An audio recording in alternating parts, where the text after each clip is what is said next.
You really want a piece of this? Oh, I don't want a piece. I want the whole thing. Oh, my fault! Please don't do this. Hutch, don't worry. I can take this guy. This guy's a piece of cake. You shouldn't do this because it's so incredibly lame. Guys, our very own Dancing Rick is being called out by new guy David Stamsky. No, Starsky. Right back at you. So, folks, if you've got a pair of sunglasses, I advise putting them on because I got a feeling these two are going to light it up. Boz, reel it in. All right, everybody settle down. Everybody settle. You know the rules. Keep it safe, keep it sexy, and above all, turn up the night. The way, I like it.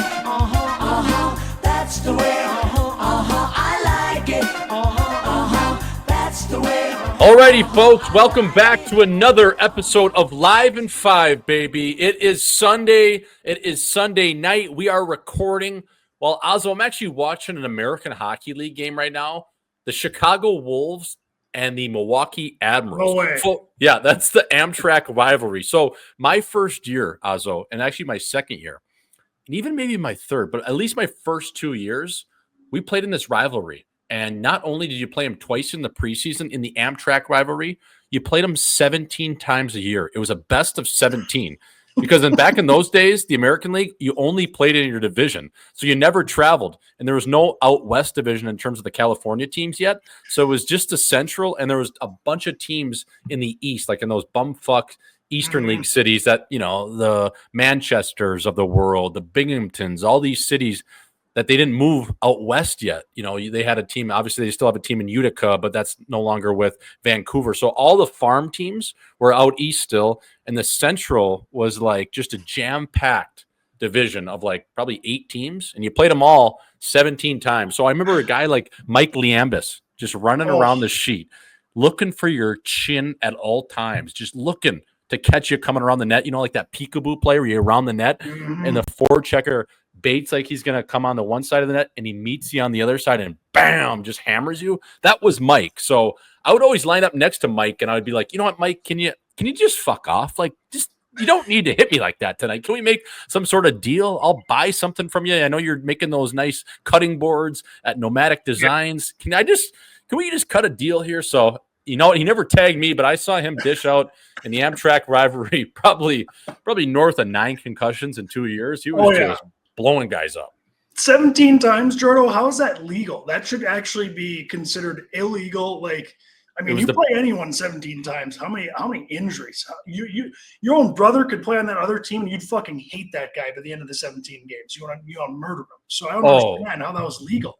It was a best of 17, and then the 1 year, my second year, we played him in a first-round matchup in the playoffs. So that was only a best of 5. So the 1 year, I actually missed the 2 preseason games against them, but some guys on our team and the Chicago Wolves played those guys 24 times out of like the 86 games we played that year, because there were 76, and I think we played 10 odd in the playoffs.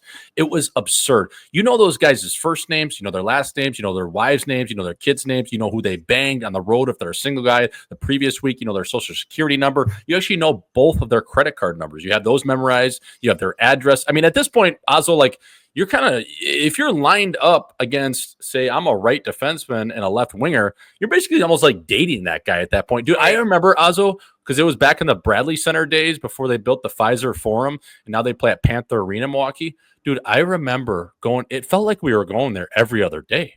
It literally felt like we were in the Bradley Center every other day. The one game we played my first year too, there was a massive snowstorm. It's the Amtrak rivalry, so you can't miss it. We showed up. So we were on the road. It was snowy. We were going like 15 miles an hour. Usually it's like an hour and a half from Allstate Arena to the Bradley Center. So we meet at the Allstate Arena, get on the bone rattler, go up. But, you know, it was snowing. It was a midweek game. And we were going like 10 miles an hour all the way up the chin of the 94. And I remember we were contacting the Milwaukee's like team service guy because the game was supposed to start at 7. And we're like, hey, like, you know, our team service guy is calling him. I forget his name. His name was Billy something. He was just a short little guy. So Billy's calling the team service guy in Milwaukee. He's telling him like, hey, like, we're going to be showing up at like 6:55. And is there any way you can push the game back, or can we restart this thing? Maybe we'll play tomorrow. And they're like, nope, we got to play it tonight. I was like, okay, can you give us like a half hour ish to warm up and get on the ice? They're like, nope. We'll give you 10 minutes to warm up. So we started warm-ups. We showed up at 6:55. We started warm-ups at 7:05. They cut the ice. We went on and we played the game at 7:15 or 7:20. It was the worst game I've ever played. I think it was -2 in the first like 5 minutes. It was all time. It's like, but that's the jungle. You just get there, you put your shit on. It took us 4 hours to get there, or whatever it was, 3 hours, because we left plenty early. Just the roads were that bad, but there's no way they were moving that. They needed those 2 points. They're on the fucking line, and Milwaukee was going to take them on a Tuesday for the Amtrak. The best of 17, Ozzo. That is, I can't believe that. Talk about love of the game or love for the game. You have to have that. How much does that make you hate hockey? I mean, that sounds like a fucking nightmare right now. I'm sitting here thinking about it. I hate hockey. Just thinking about that. One, it should be illegal. Two, talk about love for the game, man. Jesus. Well, yeah, that's what I was thinking. As a first-year pro, we're coming from North Dakota where we're eating fillets, tomahawk steaks, charter birds, really never on the bone rattle unless it's like a 3-hour trip to St. Cloud or maybe Duluth. And now I'm doing this. It feels like I'm in the USHL again. And I'm I got to get out of this league or I am not going to have a very long career. The latter happened. You know what I mean? I was only able to play 8 years, but I was thinking like this American Hockey League, and I'm looking at guys that are like 33 on our team. I'm like, how the fuck are you still doing this? I know you're getting paid pretty decent, but whatever you want to pay me, I don't know if this is worth it. This sucks. And there's nobody here. This game's closed to the public. Yeah. People think it's all fun and games too. Like when you talk to a professional hockey player from the outside, people are like, oh, that's awesome. You're a professional hockey player? That must be awesome. No. It fucking isn't. Okay, I go to work too, and it ain't fun most of the time.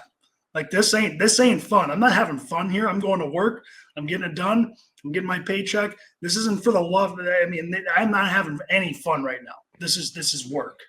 No, I know, and that's just I'm watching this game right now. It's hilarious, it's just bringing back memories to the old Allstate Arena, and I'm watching Billy Gardner, who is the play-by-play guy he's a color guy for the Wolves. He's doing an interview right now. It's actually Josiah Slavin, which is Jacob Slavin's brother. Mm-hmm. And yeah, man, it's just like these guys are still grinding. I know the Wolves is a little different because, they're backed by, maybe a little bit of some dirty money there. We'll leave it at that. But I just think, if outside the Chicago Wolves, who is, a historic franchise and, one of those franchises that's, would like to be independent, but they have to be kind of partnered up with a team. I think they're with Carolina now, but if they really wanted to do it their way, they'd just be independent and they pay handsomely in terms of their guys and their staff. But I'm just thinking like the run-of-the-mill jungle team, man, like these staff members, even like the trainers, the equipment guys, like, dude, these guys, they love the goddamn game. Oh yeah, they're the biggest fans of hockey in the world. Like you said, the players are.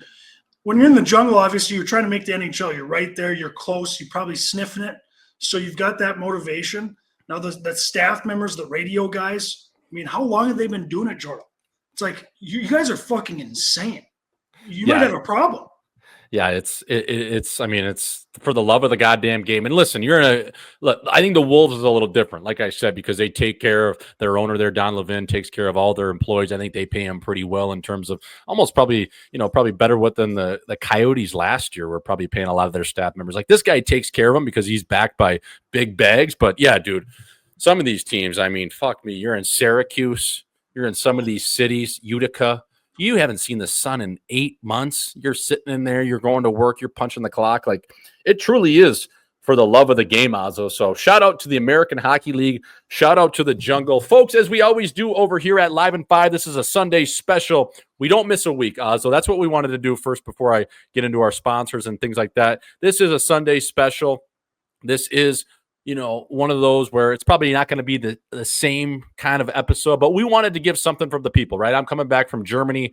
I can't even see straight right now. I got back late last night after a 20-hour travel day. We were trying to make it work with the time change. Obviously, Ozzo's busy as hell with Mini Movers. I had my own shit going on over there. So we wanted to give people an episode, though, and we don't miss a week over here at Live and 5. That's what it is. Yes, you'll probably have to listen to it on Monday, but again, it'll be back to the regular programming later in the week. Ozzo, we always plug our YouTube page over here. It is at Live and 5 2024. Go over and like that, subscribe. I think we're almost at 10,000 subscribers right now. More people are watching on YouTube. We can't thank you enough, folks. Those numbers are going up. We get to 15,000 subs. We get more views on these videos. Hell, we got a nice little program running over here. So thank you to all the folks that have liked, subscribed, and watch our videos. Obviously, if you're going to watch the interviews, whatnot, or shorts, we like you if you do it on YouTube. Obviously, if it's Apple, Spotify, that's all good too. But thank you for tuning in and keep liking and subscribing. The boys do appreciate that. We are always brought to you by Butter Golf and Mini Movers. Both the boys right now rocking the Forks camo hats. I'm going to put these on the website within the next 1 to 2 weeks. I'm going to try to get them on this week. We'll see on that. But yeah, these are actually going to be a one-off, Ozzo. The company that I ordered from this Tree Camo, they don't make it anymore. So these are going to be one of one, and they're only going to be able to be found on butter.golf. So please go over there, grab those, be on the look. They should be out at, like I said, a little bit, I'm hoping before Thanksgiving. Swishy's on the run a little bit here, so I'm just going to try to get those up hopefully this week or next. Be on the look because these are juicy, and there's only, I think, 40-odd ones left. So, I've given out a few, and then we're going to run probably just a 40-pack special. So a little 40-pack, little bottle, little 40 bag, little 40 sack, if you will. So go check those out. Mini Movers is the official moving company of Live and 5. If you need something moved, your shit packed, you're going somewhere, you're getting out of Minnesota, maybe you're getting into the greater North Dakota area, Wisconsin, check out the boys at minimovers.com. Talk to the captain, get a free quote today. He will get you dialed in. Folks, lastly, we are brought to you by Gladiator Therapeutics. That is Dr. George Michaelopoulos over at the Neurologic Wellness Institute out of Chicago, IL. What a city. Are you tired of dealing with chronic aches and pains or neurological conditions? Gladiator Therapeutics offers a revolutionary solution using quantum physics to improve your health. Our devices use patented technology to emit far infrared light, stimulating cellular processes without heat. This can reduce inflammation, speed up healing, and enhance mobility. Clinical trials show impressive results, including a 400% increase in survivability in stem cells, accelerated wound healing up to 68% faster, and significant improvements in Parkinson's disease models. Wearable 24/7 without power, our devices can be a game changer. Visit www.gladiatortherapeutics.com/contact -DRGM to learn more and start your journey to better health today. Ozzo, what's shaking? Kevin Bacon, how we doing, baby? Sunday night on the chin. What did we get up to this weekend, baby? How you feeling? And you know what? It's getting darker earlier, especially up north where you're at. It's getting down to the time of Thanksgiving, Bender. Then you get into the holiday bender. It's that time of year where, you know what, you need it, and you need the whiskey because you're coming out of work. It's dark out. You're waking up. It's kind of dark out. It's one of those times a year where you got to battle for the next 3 months, fella. But how you doing, baby? What'd you get up to this weekend? And just talk to me. You watched the Sioux play. Good little sweep up there, too, in Duluth.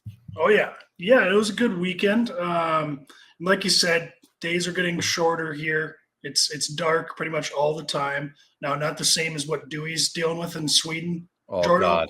It's early November. He sent me a snap. It's 4 p.m., pitch black already. It's only going to get worse there. I think it's getting dark here around like 5:30 or something. Not too bad, but it ain't great. But it is nice, though, because life kind of slows down a little bit in this time. It gives you time to recoup, recharge.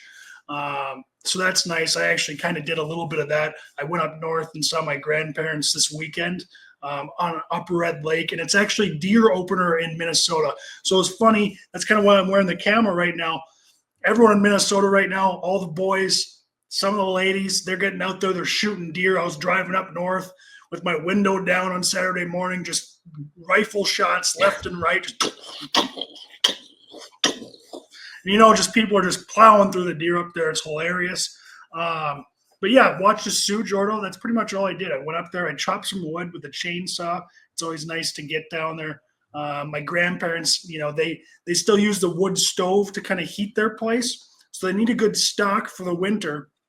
As they're getting a little older. So I helped them out, stack some wood so they're prepared for the winter. And then kind of just hung out there. I actually sat in the lake. It's not frozen yet. So I did a little cold plunge. I went on a little jog and then did a little workout. And then I sat in the lake for about 2 minutes. That's how long I lasted. It's freezing, felt great after. And then I watched the Sioux, Jordan, and I don't know. The Bulldogs did not look great, but our boys look good. It's hard to win in that building, Amsoil, in Duluth, against the Bulldogs. They've always got skilled players. I know they're missing one of their top dogs. But, I mean, they took those boys to the woodshed. It was good to see all 4 lines firing on all 4 cylinders. I'm excited for Denver to come to town next weekend, Jordan. Yeah, and one guy I wanted to give some love to, and he's a friend of this pod, friend of the show, friend of my cousin, Jake Schmaltz, local Grand Forks product and right spot owner his parents are, in Dane Montgomery. Now, this kid, probably a ton of viewers or listeners don't know the name. Some might. I would say over 50% do, because we do have a lot of North Dakota faithful. But he made the transition 2 weekends ago back to defense when the boys were hurting a little bit back there. Yep. And Daner, from the highlights and game film and everyone I've talked to, has looked very comfortable back there. And it's pretty cool. There's always seems to be that one guy at North Dakota that makes the transition from D to forward. Now, you did it a little bit, Ozzo. Remember Joe Gleason back in the day? Lean, mean Joe Gleason would play both sides of the ball. And even a guy like Brad Miller back in the day who played 3 years of forward and then jumped back out on D and had a stellar year. There's always those guys at UND, for whatever reason, that make that jump back to forward to defense or vice versa. Kyle Radke was another guy that did it. So I just wanted to give some love to Dane Montgomery. And I don't know if you watched both the games or one of the games, but I would just like to get kind of how was he back there? He looked pretty good, because the couple of the clips, man, his lateral movement on the blue line, I was like, fuck, he looks pretty good back there. Oh, man, great shout out. Daner, if you're listening, if you see this, hell of a weekend, brother. You're looking right at home on the back end. Now, it is funny to watch. I don't know what it is, Jordo. It's like he's just got that energy to him, you know, like he's excited to be out there and he's excited to play defense more so than that defenseman, because they're just used to being back there. So you can kind of tell he's got a little bit of forward in him. But man, the guy skates well. He plays with energy. He plays hard. He's in the right spot. He does the right things. I liked his game back there, man. He went back on pucks. He went back hard and got to the puck first. You know, he looked like he was comfortable back there, and that's not an easy transition, Jordan. I would say it's a lot easier going up the forward as a defenseman and playing on the wing than being a forward and coming back to defense. That's a tough transition, and he did it really well. I got to give a lot of credit to Daner. And I was pumped to see him out there playing well. He was getting ice time. Yeah, it was awesome to see. Yeah, a couple assists too. I think he's on a 3-game point streak. So 3's a fluke, 4's a streak, Daner, if you're listening. And I'm just happy he's getting to play, because I saw this kid after the weekend versus BU on the Sunday. He was actually hanging out at the Pita Pit with my cousin, Jake Schmaltz, and we were waiting to fly out of Fargo. So we were killing some time hanging out at the Pita Pit, watching some football with the fellas. And you know what? As much as his career to this point has kind of been probably a little bit disappointing for him, just in terms of not getting the game reps, maybe not getting a bounce here and there, in and out of the lineup. And he was probably thinking at the time, fuck, it's my senior year. I haven't played a ton yet.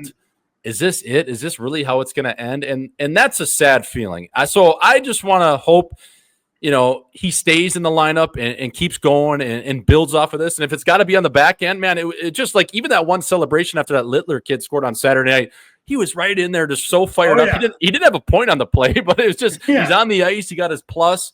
So I hope, you know, as guys get healthy, they can find a spot for him, man. And maybe it's that defense. Maybe it's that forward on that fourth line right winger spot. But I just hope that kid stays in the lineup, because he's good energy, and you can't teach that. A lot of times you need that in your lineup. He's one of those character, heart, and soul guys. And as you know, a lot of times those are the local products, those guys that are just embody what it is. And you were one of those guys, just a glue guy, if you will. So I don't know. I don't think you can take him out of the lineup right now. I mean, 3 points, playing well on the back end. He's playing that third pair position. He looks good, man. I don't know. I just, from the clips I saw, he looked like he was moving. I didn't watch a ton, but he looked like he was moving well. If I'm Brad Berry right now, it would be impossible for me to take him out of the lineup, even if you think you have a little better option. Just because, like you were mentioning, he's just got that energy. You can tell he wants to be out there more than everyone else on the ice. You know, he appreciates it. And you know what? You got to give it to this guy. this guy is he's a guy who could play a normal shift on just about every other college hockey team there is. He could have easily transferred out of North Dakota, but he stayed because he loves the university. He loves the tradition there. He's from Grand Forks, and you got to fucking respect that. And even if he's not in the lineup, Jordo, this is a guy who is going to make an impact in the locker room and on the team no matter what, even if he's in the lineup or not. So just thankful to have a guy like that on the squad, and especially like you mentioned, yeah, he's a Grand Forks boy, and you do need those Grand Forks boys on the squad to kind of, you know, because you grow up with it, and you know how important it is, and I think you kind of you wear that jersey with a little more pride than someone who didn't grow up, you know, being a Sioux fan. Yeah, 100%. And so shout out to Daner. Keep going, fella. We love you over here. Azo, my dad, Fuzzy Schmaltz, popped into a game at the Kohl Center this past weekend. It was Minnesota and I believe Wisconsin, obviously. So it was Minnesota, Wisconsin at home, Kohl Center. But he said the crowd just wasn't perfect at the Kohl Center. I guess the whole third bowl was, you know, completely empty. The second bowl, 50%. And that games this weekend, these games were supposed to be sold out, but Wisconsin is so bad this year that it just didn't amount to that. So I don't know what's going on with Wisconsin. Mike Hastings, obviously Nick Oliver, you know, those guys, especially Oliver, he's a good dude. I was talking to him before the season. They had high hopes there, Azo, but not perfect over there in Madison. But one thing I wanted to touch on Madison, other than the KK, was, did you see that goal, the OT winner, I believe it was, on Saturday night? Jimmy Tuggerud, a.k.a. Jimmy Snuggerud, with that aerial volley. It was almost like it was like a header play that guys would do in soccer. He sent the ball in, a seeing eye aerial pass, and I don't know what that kid's name was, number 74, that ended up kind of bunting that puck out of midair. But that goal is unbelievable. And that Selly was so cocky right on the student section. He was like banging the, you know, just each glass, like, you know, hitting it, each pane of glass, and kind of selling right there, right in front of their chin. There was one kid in the student section that had a Minnesota Golden Gophers jersey on, so they kind of got their licks there. But yeah, Minnesota ended up sweeping the Badgers. Is Minnesota, are they supposed to be a wagon this year, even though they lost a bunch of guys? Or what's the word on the Big Ten? Because I'm not, you know, a big college hockey watcher unless it's UND. So give me a scouting report on that team, Azo. Yeah, Minnesota is definitely the top dog in the Big Ten this year. It seems like the Big Ten might be a little down this year, just from years past. Same as the NCHC, honestly. But no, Minnesota is going to be really good. Brody Zemer is the guy who scored that goal. He's a really good player. Supposed to be really good. That's what I love about these Minnesota guys, Jordo. They know how to sell it. You know, they all played. They played in the state hockey tournament. You know, they grew up just doing these ridiculous sellies, and they all got some confidence to it, which I respect. You know what? You might as well have some confidence. You're wearing that Gopher jersey. It's sick jersey to wear, especially you're a Minnesota player. It's unbelievable. And these guys don't hold back. Like you said, after he scores that goal, he's just pounding the student section. I fucking love that. Give it to him. Get these Badgers out of here. You guys don't even have a full rink. You're playing the Gophers. It's fucking embarrassing. Get your ass out of here. We just swept you. Fucking figure your shit out, Badgers. Yeah, the Badgers do need to figure their shit out in a hurry. I mean, they replaced Tony Granato with Mike Hastings, and obviously Hastings had a decent year last year. They were able to make the tournament. I think they won the Big Ten, maybe a share of it, I want to say. And they got bounced in the first round, so they didn't really amount to anything. But this year, man, they're a little bit stinky. It seems like, you know, they're taking a step back in terms of what they have. So I'm interested to see. It's always good when UW, in terms of Wisco, is good for college hockey. They're one of the, you know, the motherships. They're one of the staple programs. And when they're not good, it just kind of seems like everything isn't right in the world. So hopefully those boys can get back and be okay. I mean, you're looking around that campus. You're looking at that rink. Should be sold out. There should be broads in there. There should be people in the city going there. There's nothing else to do right now because obviously on a Friday night, well, UW football is not playing. So get in the building, folks. Hopefully they can kind of get that going. But yeah, my dad sent me an old picture of our old section 226 over at the Kohl Center. There was nobody in there. I mean, that's the second deck. Like, I know it's 13 to 15,000 people to really sell it out, but there should be, at least for that game, it should be fucking close to capacity because that is the biggest rivalry they have. It should be sold out. They're 2-8, Jordo. They're 2-8 right now. Ooh, are they really? Good. Oh yeah, 2-8. Holy fuck! Lindenwood beat them. I mean, fuck. It ain't looking good. I mean, I just don't. Some of these schools, Jordo. Not that maybe I do. I think I do a better job. Like, how do you not recruit good players to Wisconsin? Isn't that one of the best places to play hockey? Like in terms of campus, you're playing in the Big Ten. You got sick unis. That matters. I don't care if you don't think it doesn't matter. It does matter. Sick unis, traditional, unbelievable tradition there. It just doesn't make sense how they don't have a good team year in, year out. It's like the Miami, too, like going to Miami University. It's like, what kid doesn't want to come here and play? No excuses, coaches. Fucking recruit these kids. I don't know how you're losing them to where Augustana, by the way.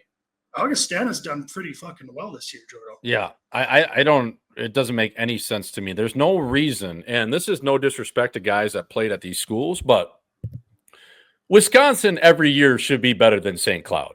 Wisconsin every year should be better than Duluth. Wisconsin every year should be better than Michigan Tech, Northern Michigan. Some of these schools, it's like, and that isn't being rude or anything. Go walk on UW's campus.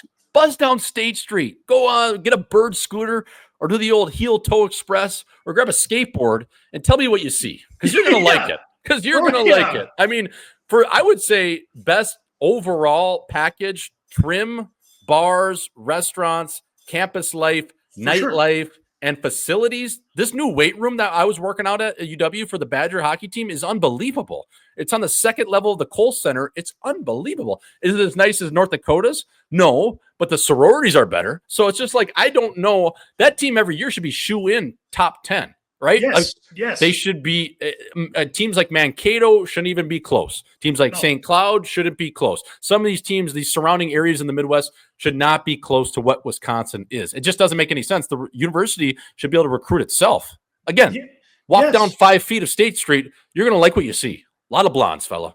Yeah, facilities. Oh, everything about it is unbelievable. I just don't.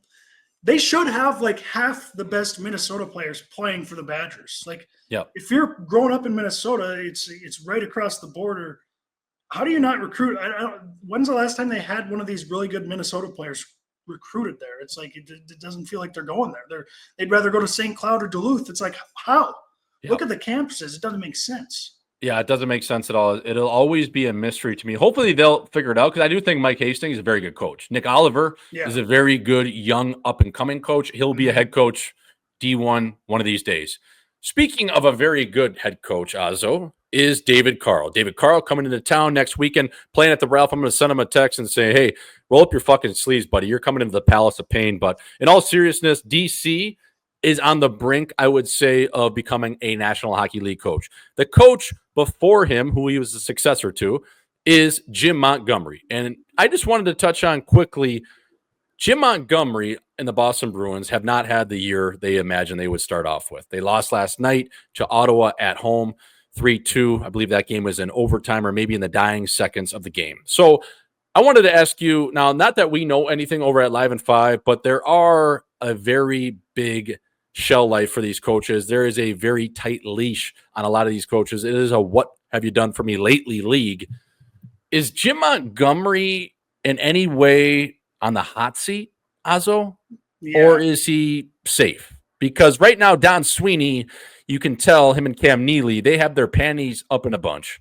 And as a general manager and a president of hockey operations, which those two are respectively, they can get a little antsy. And Jim Montgomery might be that guy that might be having to let go just because they want to change it up, right? You can't fire all the players at once, right? It's not like you can just get rid of the whole team and start over. No. If there's one guy that needs to be the scapegoat, it usually falls on the head coach for right, for wrong. So I just wanted to ask you, like, is Monty on the hot seat at all in Boston, or is this something they're going to look at, you know, and let it play out and just see how he does on the other side of maybe the new year? Yeah, Jordo, Monty, I've everything I've heard of Monty, just from his college days to his Dallas Stars days to his Boston Bruins days, everyone loves him.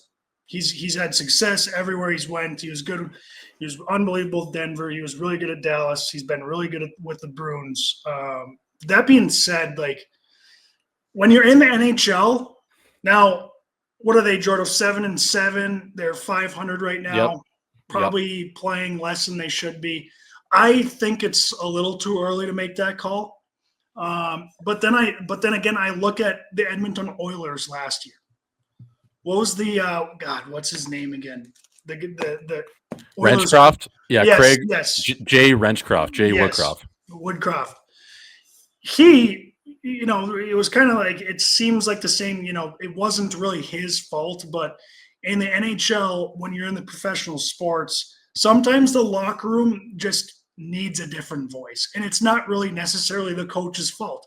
And in this case, if they were to let go of Montgomery, I don't think it's anything he can do. It's just the players might need a new voice, because all the players, from what I've heard and everyone I've talked to, they all like him, and they all love the guy, and they think he's doing a great job. It's just sometimes you need that new voice, and that can change things up.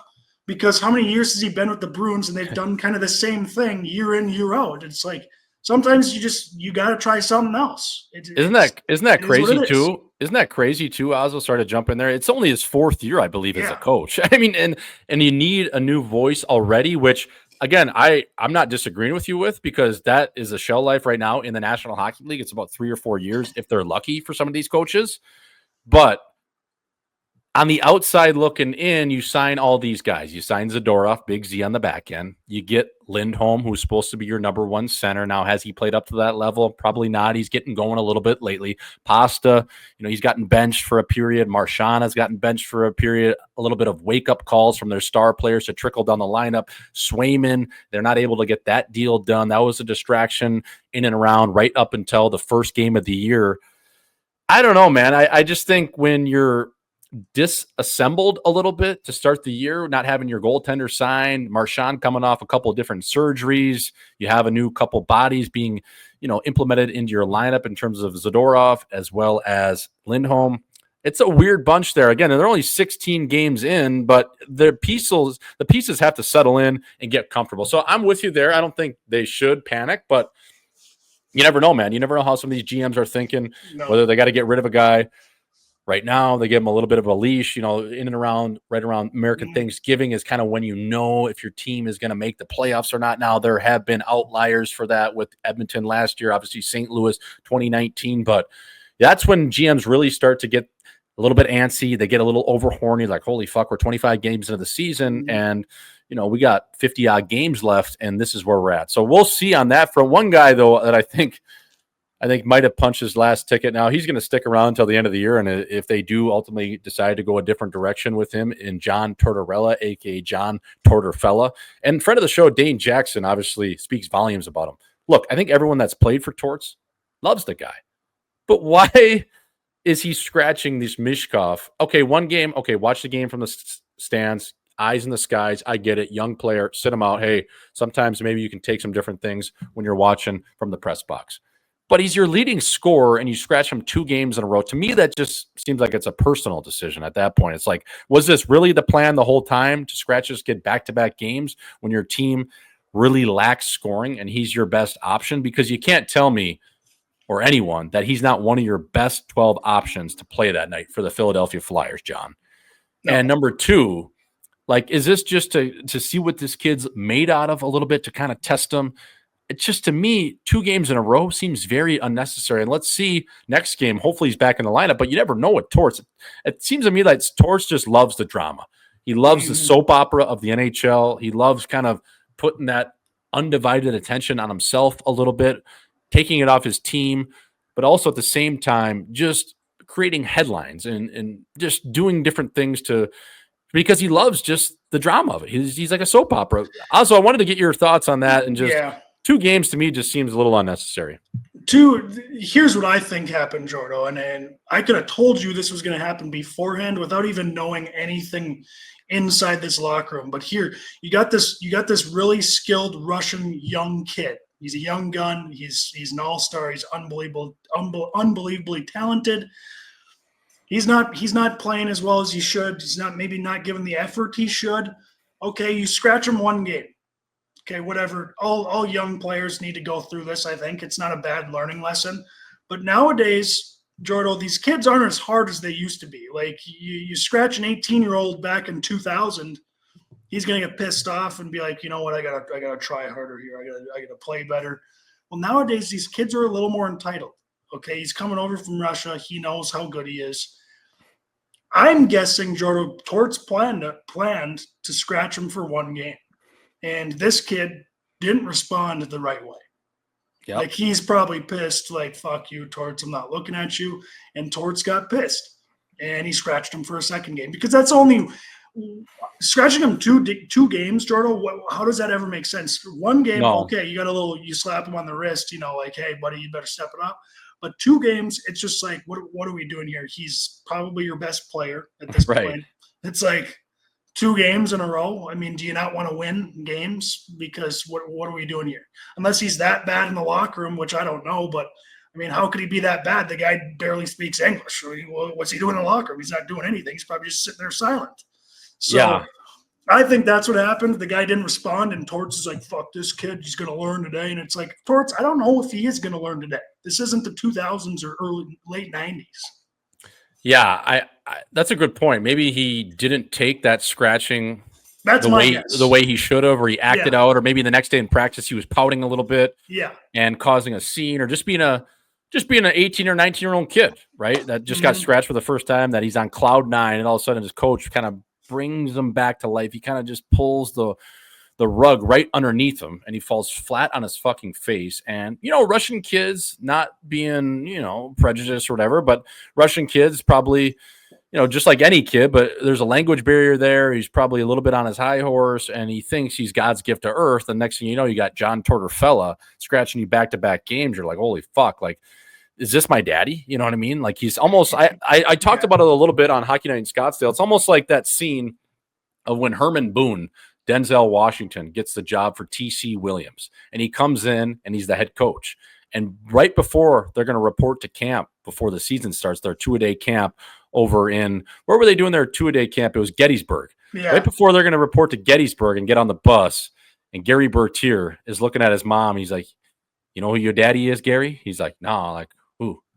I'm your daddy. He's like telling him, I'm your daddy. Like, I'm your daddy, Gary. You got your football team, you got your daddy, you got your mama, but I'm your daddy. So that's like the scene from Remember the Titans with Gary Bertier and Herman Boone, just letting them know that he is his daddy right now in time. Yeah. And that's kind of what I think Torts is doing to him. Yeah, he's going to give him, a little bit of shit. He's also going to build him up, break him down. But at the same time, he's letting him know, like, I have the last call on every decision made for your future, your playing time, and how it all works out. So just remember who your daddy is. You got your daddy in real life, but I'm your daddy when it comes to this game. So yeah, I just thought that was kind of the comparable there.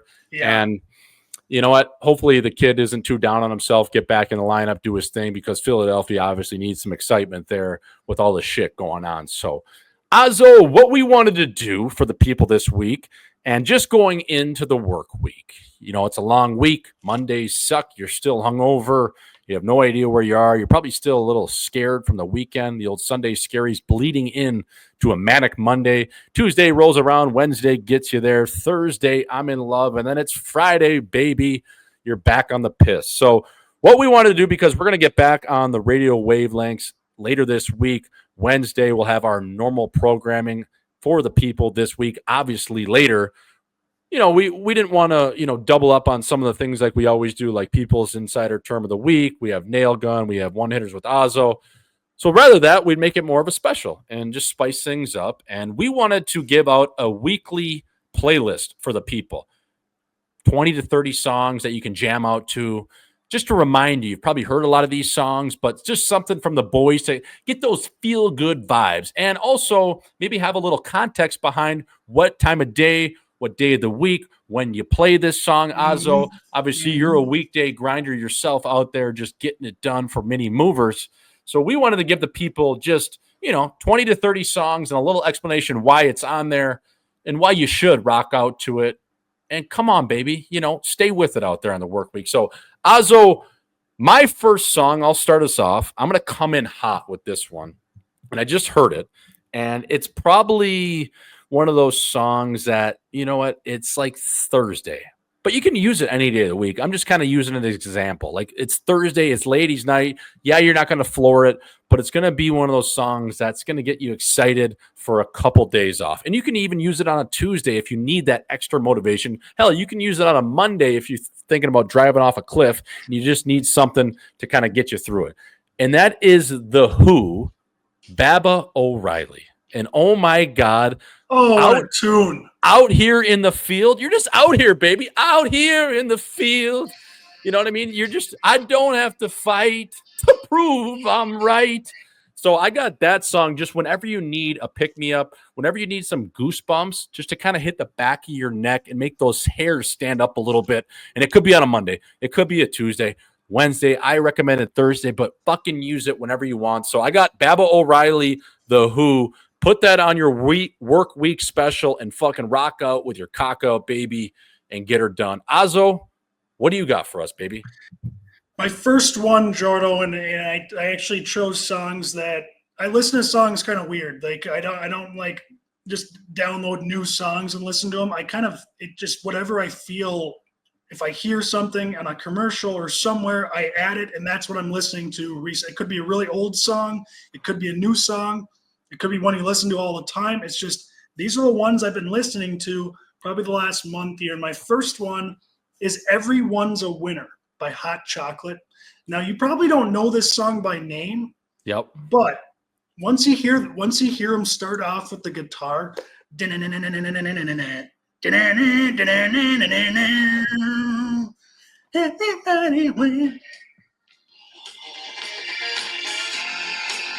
oh, yeah. This is a hell of a Monday tune right here. Hell of a Monday. Oh, yeah. That's a great tune. Gets you going. I like listening to that on a Monday because you need something to pick you up a little bit. Like you got a long week ahead. Now, my next Tuesday's getting into the later week, I'll get a little slower, but that's a nice, get you going Monday morning. I love that. And one of my Monday morning tunes, I'm going to piggyback off that, is one of the all-time greatest female voices I've ever heard. There's Fergie. You got, we all love our mother's voices, but this one is a staple on a Monday, and you're just coming down from the weekend bender. It's Monday. It's maybe a rainy day. Maybe it's snowing out. Alicia Keys, If I Ain't Got You. Some pipes. So I got If I Ain't Got You by Alicia, and just that opening, just little melody on the piano is enough to know life's going to be okay. Some people want it all. If I ain't got you, I ain't got you, baby. So I got that. Yeah. I don't even know if those aren't the right lyrics, but I got If I Ain't Got You. And when she gets those Wesley pipes going, it is fucking magical. So I got that for my second tune, fella. That's a Monday morning, just nice little melody to just make sure you're going to be okay. Yeah, I like that, Jordo. My second one, this is kind of a driving home from work after Monday. You battled through your Monday. You're still feeling the blues a little bit. Still got a lot of week left. I got Billy Joel, Eyes Without a Face. It's an all-time classic. Billy Joel, you could really pull up any of his songs in this slot and listen to them. But I do feel like there has to be a little bit of Billy Joel on your playlist throughout the week. It's just he's such a legend. And Jordan, just look at this. That little album cover is just that guy is so silky. Oh, he is so sick. How sick were those concerts when he was selling out MSG once a week or whatever he was doing? It's unbelievable. I mean, the Piano Man, he's unbelievable. Strictly 80s Joel. Play something from The Strangers. That's a great pick. Azo, my next one is probably a midweek banger, and you're sitting at the desk and you're looking at your boss. You hate her. You're looking at the secretary. She's fat. She smells, and she's always hitting on you a little bit, but you need something from that post-lunch come down, and you just had an espresso, and you've kind of shot up to the point of you're getting excited. You're not really sure why, but you just start thinking of random stuff. You start thinking of the golf trip in 8 months. You start thinking about that weekend away from your wife in a couple weeks when you go hang out with your brothers and do some crazy shit. You're just thinking about all the good times you're going to have coming up, and that is Miss You by the Rolling Stones. And when that saxophone gets going in that song, Oh my God. What a goddamn tune that is. So I got Miss You by the Rolling Stones. Put that one in your pipe and smoke it, folks. What a fucking banger that is. All-time tune. All right, I'm gonna go with this is my Tuesday song here, Jordo. Yep. It's called "Driving My Life Away" by Eddie Rabbit. It's kind of just, it's a great tune when you kind of just accept that you're heading into work on a Tuesday and you're like, fuck it. I'm driving my life away Yes. and waiting for a better day. It's a perfect Tuesday tune. Eddie does it well. It's an unbelievable tune, and one you've definitely heard, but you don't hear very often anymore. And it's nice to bring those back. That's a great tune. And you know what? I'm going to piggyback off of that. And, a lot of my tunes and your tunes are like feel good vibe tunes. Like, I like it all, but I'm just saying for the work week, you need these old school bangers. Yeah. And one of my old school bangers that gets me right fired up is Hey Tonight by CCR. Hey tonight, I'm going down tonight. So I got that, a little CCR, little Clearwater Revival, one of the best rock bands of all time. That Southern twang. So Hey Tonight is a fucking great song. Anytime, anywhere, play it, folks. It'll get you going. And it'll just get those endorphins going to the point of, man, I feel good and I can do anything I want. So whether you're working out midday, before work, after work, whether you need that little motivation, just Hey Tonight, baby. It just makes you want to get going and go a little 4 on the floor, baby. So, Ozzo, what do you got? Great tune. My next one here is another Tuesday song. I like keeping it light and low on Tuesdays. Matchbox 20, Push. All right, unbelievable. I don't know if I've ever been good enough. I'm a little bit rusty. What a tune. All-time tune. Matchbox 20, they got a bunch of bangers. This is one I just recently started listening to again. You've heard it, but these are songs you might not have listened to for 3-4 years, and they come back, and you're like, God damn, this is a banger. I forgot about it.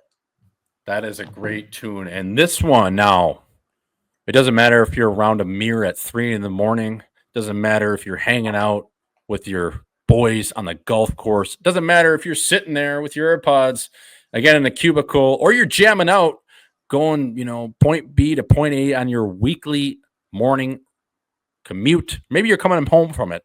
Ozzo, the Hollies, Long Cool Woman in a Black Dress, baby. This song is a Wednesday through Friday shift. Okay, you can use it at any point, like I said, from those references. But when you put on Long Cool Woman in a Black Dress, it just makes you feel cool. So put that one on your list, folks. That'll get you going. It'll keep you in that left lane, just going about 92 miles an hour in a 65, looking around, kind of head bobbing to yourself, actually in the rear view mirror, just kind of.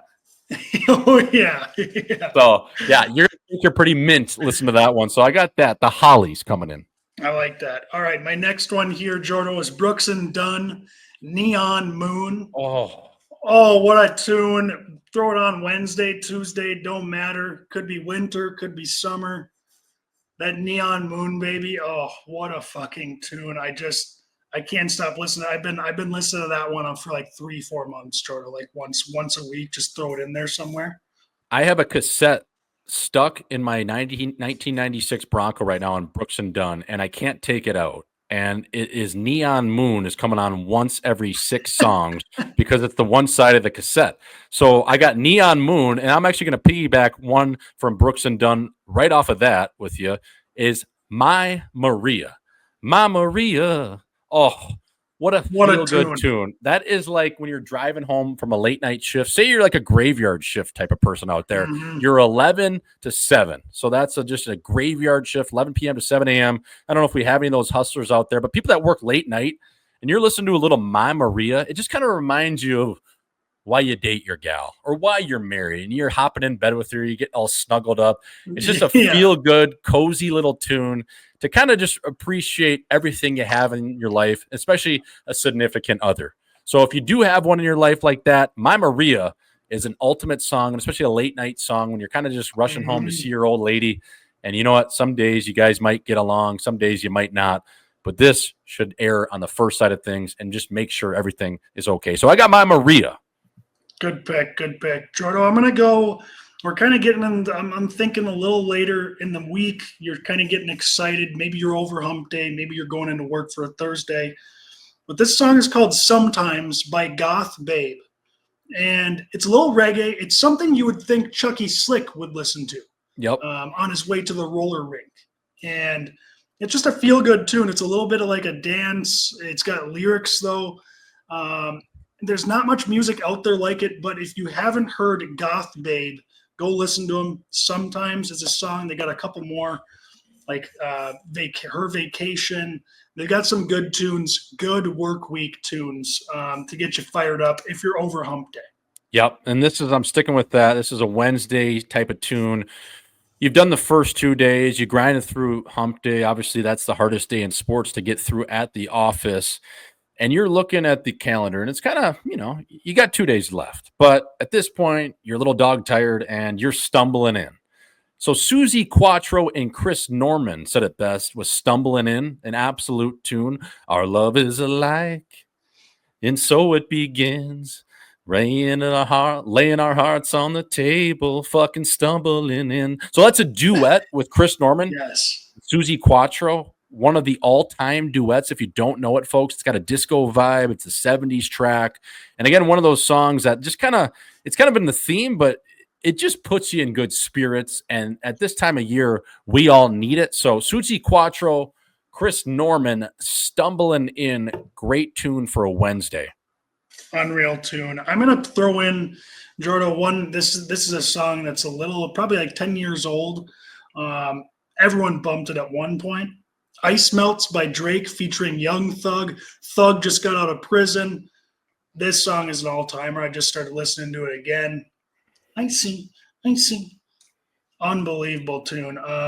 Yeah, I had to throw that one in there, Jordo, because it's just a good, this is like another Thursday song, I think. Gets you fired up, makes you feel good.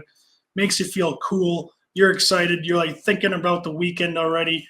And that's like my only rap song I got on here. I don't have any new ones, Jordo. Yeah, I got a couple of rap songs. I'm going to save them for my Thursday. This again is a Wednesday type tune. Maybe, you just got punched square in the face emotionally by your boss. Maybe it was Tuesday, maybe it was Wednesday, but you're not quite to Thursday where you don't give a fuck about it. It's kind of stinging you. It's hurting you. It's like, oh man, that whatever he said it hurts my ego a little bit. Like, does he really think I'm, this or that? And it's Tom Petty and the Heartbreakers, and it's Don't Do Me Like That, Ozzo. Don't do me like that, baby. I ain't about it. So I was talking to a friend of mine, said a woman had hurt his pride, told me that she loved me so, and turned around and let him go. You better watch your step, or you're going to get hurt yourself. Someone going to tell you lies, cut down his size. So, yeah, Ozzo, that is a little Don't Do Me Like That. Tom Petty and the Heartbreakers. Great. Sometimes it stings. Don't do me like that. Yeah, so I got that for, Wednesday if the boss just says something or something happens at work and you're a little hot and bothered, put that on, baby. All right, I'm going to go with my next one here, Fire and Rain by James Taylor. One song you might not have heard of, but if you listen to it, Fire and Rain by James Taylor, add this to your playlist. This is like after a Wednesday at work or when you're driving home and you're just like, fuck, it's only Wednesday? Jesus Christ, it feels like it's Saturday. This week should be over. Just yesterday morning, they let me know you were gone. Yep. Unbelievable tune. I've seen fire and I've seen rain. Great tune. It just makes you feel good because it kind of lets you know that you're not the only one that's got a tough life. Everyone else had a tough day too, buddy. It's going to be okay. There's fire and rain out there. There is fire and rain. There's fire and ice, too, if you need a 3-pack of protective equipment. Ozzo, that's a great pick. We touched on it earlier with Remember the Titans. That's on the soundtrack for that movie. Yeah. So great pick there, fella. I am going to go over to a man who passed away at the ripe age of 30, but his music lives on and lives strong. That is Jim Croce, Bad Leroy Brown. Baddest dude in the whole damn town. So I got Bad Bad Leroy Brown, and that is one of those tunes where you wake up on Thursday, you jump out of the shower, and no matter what is going on, if it's cold as hell, your car doesn't start, there's snow everywhere, it's 30 below, it's not going to affect your day because you're going into that fucking office, you're attacking the day like Leroy Brown would, and you feel like Clark Kent after that double shot espresso, ready to fuck that day right in the chin, right? Just fucking sucker punch it, Ozzo. So that one is a sneaky, sneaky banger with a very uplifting beat and spirit to it into your soul. Ignite me right now, baby. A little Bad Bad Leroy Brown. Jim Croce is an absolute banger. Jim Croce's got to be on the playlist, fellas. Everyone out there, you got to add him. I'm going to kind of go off that. I'm going to go Iggy Pop, The Passenger. Yep. You might not have heard this song before, but if you download it, you are for sure to like it. I am the passenger, and I ride, and I ride, and I ride. Unbelievable tune. Add that one to the list. That's a. I don't know if I'm jumping the ship, Jordan, but that's a Thursday song for me. That's getting me fired up. Yeah, we got Wednesday, Thursday here. We're kind of midweek right now, and I'm going to stay with that. That's a great pick. I'm going over to 2000s hip hop rap because I do frequent that genre and or era. It's one of my favorites. And I got I Wonder by Kanye West. And this song is, you've had a great week. You've done everything right, but you're just kind of, you almost battle an imposter syndrome. You're second guessing what you've done to this point, the path you're on. You're kind of thinking, is this going to work? Am I going to be broke for this long? Am I going to get that promotion? Am I going to fulfill all my dreams and wants that I have for myself? Because I feel like to this point, I've done everything right and more. I'm working my ass off, but I haven't really made that leap or popped through. And we all battle that with every level of life we get to, no matter if you've made $10 million, you're making $10,000. You always want more. And, as a competitive and hopefully driven people we are, you always are striving to be better. So this song really puts things in perspective and gives you more of that just fuck you, let's go. Just more motivation to kind of go out there and seize the moment or the opportunity. So I Wonder by Kanye West. Put that song on and tell me you don't feel more confident after. You will, 100%. So great pick for a Thursday. I like that. I'm going to go a little off the rails here, but it is a song I've been listening to recently. It's always a banger. The Gambler by Kenny Rogers. Yep. What a fucking tune. It's good any week of the year, any day of the year. Write that one down, especially if you've been gambling on sports a lot. If you're down, just listen to The Gambler. He might talk some sense into you. Yep. And I am going to go over to stay on my Thursday. And we're almost rolling into Friday, but it's like Thursday afternoon. And at this point, you've worked 50 hours already. You're grinding. You're in the lab. You're in the trenches. It's kind of when those screws up top start to get a little loose or tight, depending on it. They're not at flush anymore. And you put this song on, and again, it's just that motivation to just get you to Friday at 5:00, get you to Saturday having beers with the fellas. One Last Breath by Creed. Oh, yeah, baby. So you need Creed in your life. First of all, you should be listening to Creed all the time. Yeah. But this song in particular, folks, please put this on every goddamn week you ever live. Maybe every fucking day you live, because you could all use it. One Last Breath by Creed, baby. Great pick there, Jordo. I'm going to go, I'm thinking Thursday, Friday morning. The Bee Gees, More Than a Woman. More than a woman. More than a woman to me. Unbelievable tune. Sets you right in the right mood. I mean, oh man, I want to listen to it right now. It's put that one on. More Than a Woman by the Bee Gees. Unbelievable band, unbelievable tune. Any day of the week, any time of the year, give it to me. Oh man, More Than a Skunk to me. What a tune. And speaking of skunks, well, this song, a little Blake Shelton coming through the radio dial here at 93.1. And this is Ozzo Thursday afternoon, Friday, single guy thinking about what he's going to do on the weekend, lining up maybe a date. Maybe it's a gal you've been seeing for a little bit, and you're getting excited for maybe a little bit of some future fornication. And this song is Sangria by Blake Shelton. All I want to do tonight is drink you like a Spanish wine. Are you kidding me? Chin on chin, chest to chest, tongue on neck. This song will get you right in the mood just to go get after it. Get some, I don't know, some trim, if you will. Hang out with your lady. This song is getting you excited for everything you worked for the week. Well, now it's time to go to Pound Town, baby, because we want a little Spanish wine, a little your lips taste like sangria, baby. What a tune. Unbelievable tune. Always hits. Yeah, that's a great call. I'm gonna go with my next one. I'm gonna kind of piggyback off that. Everything I Love by Morgan Wallen. Yes. Now, this is a song on the One Thing at a Time album that's got just an incredible amount of bangers. So this one kind of gets lost in the sauce. Some people might not even heard it before because there's so many other good tunes on that album. They probably just cycle through those. But add this one to your repertoire, Everything I Love by Morgan Wallen.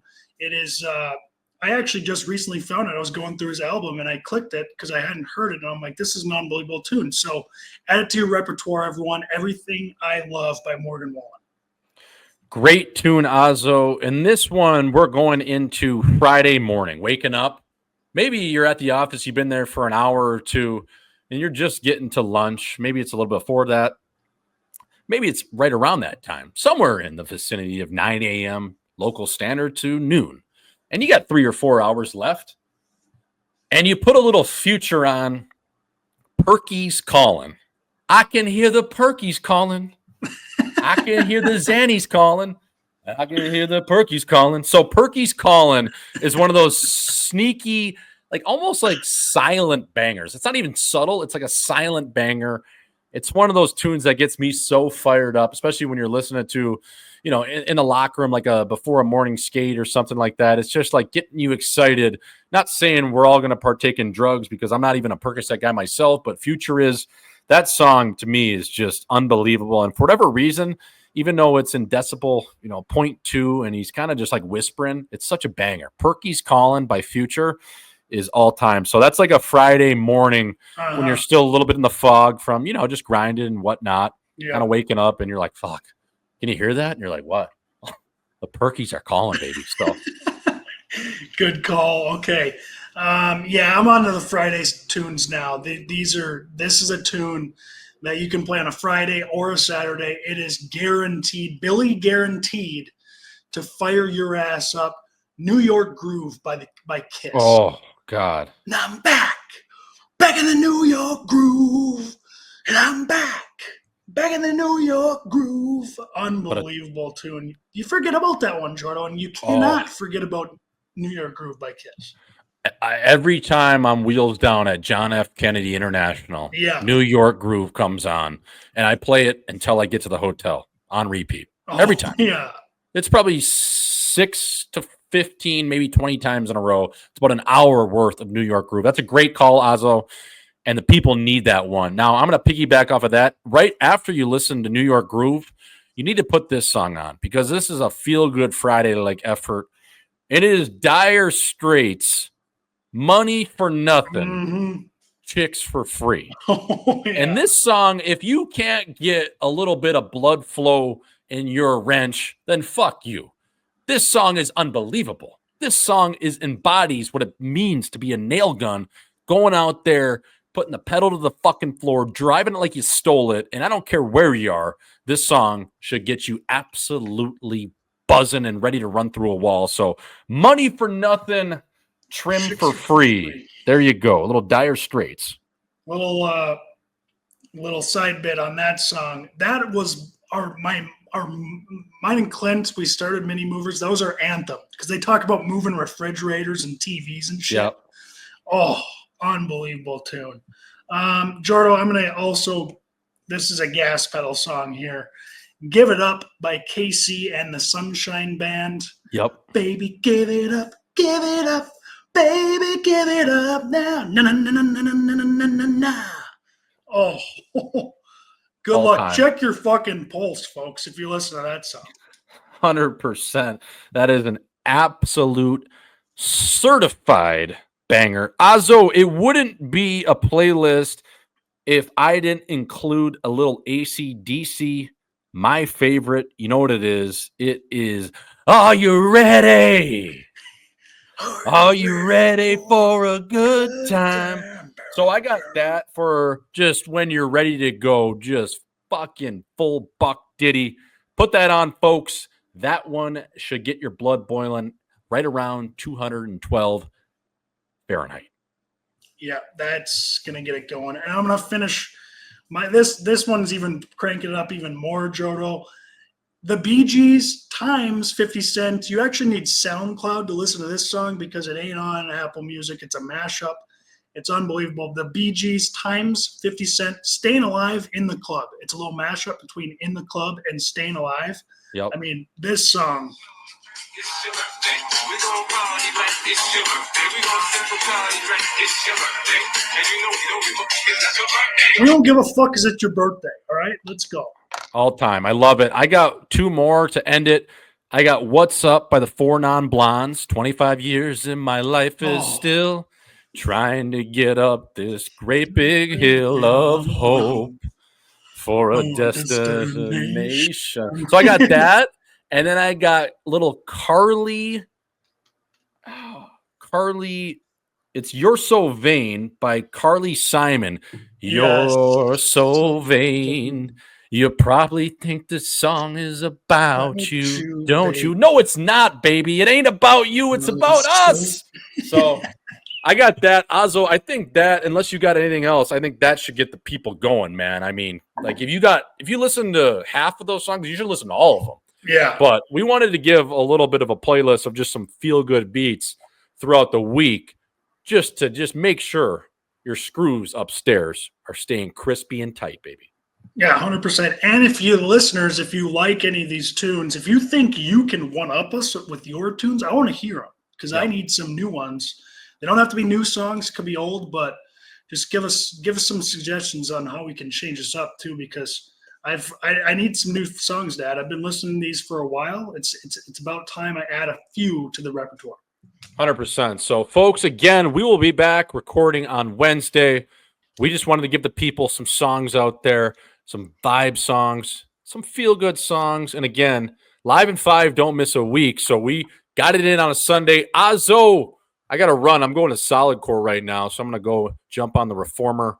And we will be back on Wednesday. We won't announce our guest, but I think the folks will really like our guest on Wednesday. That'll drop Thursday. Always good talking to your chin captain. Low and slow, D to D. I'll see you soon, though, baby.